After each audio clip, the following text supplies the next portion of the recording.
ମୁଁ କେବଳ ଯୋଡ଼ିଏ କଥା କହିବି ଯେ ଆପଣ ଜାଣିବା ଦରକାର ଯେ ଜଗନ୍ନାଥ ମନ୍ଦିରର ଯେଉଁ ଜଗନ୍ନାଥ ମହାପ୍ରଭୁ ଅଛନ୍ତି ତାହା ପରମ୍ପରା ଏବଂ ରୀତିନୀତି ଅନୁଯାୟୀ ଚାଲେ ଏବଂ ଆଷାଢ଼ ମାସ ଶୁକ୍ଳପକ୍ଷ ଦ୍ୱିତୀୟା ହେଉଛି ଶ୍ରୀଗୁଣ୍ଡିଚା ହେବାର ବିଧି ଏବଂ ସେହିଦିନ ମଧ୍ୟ କରାଯାଏ।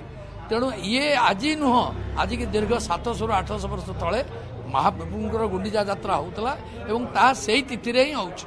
ଯେଉଁମାନେ ଆକୁ ଜାଣିଶୁଣି ସନାତନୀ ମାନଙ୍କ ବିରୁଦ୍ଧରେ ସ୍ୱରୋତ୍ତୋଳନ କରିବା ପାଇଁ ଏଭଳି ଏକ ଚକ୍ରାନ୍ତମୂଳକ ଭାବରେ ଯେଉଁଭଳି ଭାବରେ ରଥଯାତ୍ରା ହୃଷିକେଶରେ 7 ତାରିଖ ଅକ୍ଟୋବର 7 ତାରିଖରେ କଲେ ତାହା ଅତ୍ୟନ୍ତ କ୍ଷୋଭର ବିଷୟ ଏବଂ ଜାଣିଶୁଣି ସନାତନୀ ମାନଙ୍କ ବିରୁଦ୍ଧରେ କାର୍ଯ୍ୟକ୍ରମ କରିବା ପାଇଁ ଏଭଳି ଏକ ଚକ୍ରାନ୍ତ, ଏ ଚକ୍ରାନ୍ତକୁ ଆମେ ମୁକ୍ତିମଣ୍ଡପ ପଣ୍ଡିତ ସଭା ତରଫରୁ ମୁଁ ସଭାପତି ଓ ମୋର ସମ୍ପାଦକ ଆମେ ପରସ୍ପର ଦୁହେଁ ଘୋର ନିନ୍ଦା କରୁଛୁ, ବିରୋଧ କରୁଛୁ ଏବଂ ଯଦି ସେମାନେ ଏଭଳି କାର୍ଯ୍ୟକ୍ରମକୁ ସତର୍କ ନ ରହିବେ ତାହେଲେ ଆମେ ବାଧ୍ୟ ହୋଇ ଆଇନର ଆଶ୍ରୟ ନେବୁ ଏବଂ ଆଇନର ଆଶ୍ରୟ ନେଇ ତାଙ୍କ ବିରୁଦ୍ଧରେ ମକଦ୍ଦମା କରି ଏ କାର୍ଯ୍ୟକୁ ବନ୍ଦ କରିବୁ। ନିଶ୍ଚିତ ଆପଣ ରହିଥାନ୍ତୁ। ପଣ୍ଡିତ ସଭାର ଅଛନ୍ତି ସମ୍ପାଦକ ମହୋଦୟ, କଣ କହିବା? ଗଜପତି ମହାରାଜ ଆମର ଆଦ୍ୟ ସେବକ ବାରମ୍ବାର ନିବେଦନ କରୁଛନ୍ତି, ତଥ୍ୟ ଉପସ୍ଥାପନ କରୁଛନ୍ତି, ତଥାପି ମଧ୍ୟ କେଉଁଠି ନା କେଉଁଠି ଇସ୍କନ ଶୁଣୁନାହାନ୍ତି।